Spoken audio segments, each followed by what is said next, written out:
কত মানুষ আপনাকে কত রকম আশা দেবে, কত রকম লোভ দেখাবে, এটা হবে সেটা হবে, এইটা পারছো না, আমার সাথে থাকলে এই হবে, নানা রকম ভিন্ন ভিন্ন অফার আপনাকে প্রলোভন দেখিয়ে আপনার যে সুসম্পর্ক আছে সেটিকে নষ্ট করে তার কাছে আপনাকে টেনে নিতে চাইবে, তার নিজস্ব কিছু স্বার্থ চরিতার্থ করার জন্য। আপনিও সেই লোভের বশে, সে আশায় বসে হয়তো কোনো কিছু আপনার পাচ্ছেন না, ভাবছেন হয়তো সেখানে গেলে হয়তো আমার এর থেকে বেটার হবে, কিন্তু আপনি ভুল ভাবছেন, সম্পূর্ণ ভুল।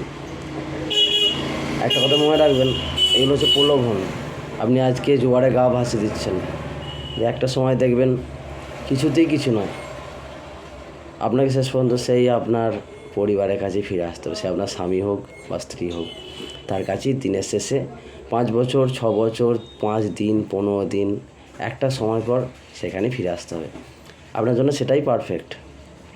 তাই জোয়ারে ঘা ভাসাবেন না, প্রলোভনে পা দেবেন না, কাছের মানুষকে চিনুন।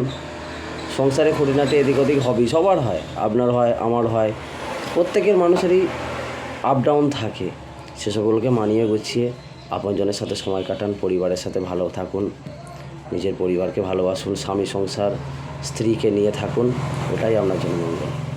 সকলে ভালো থাকুন, সুস্থ থাকুন।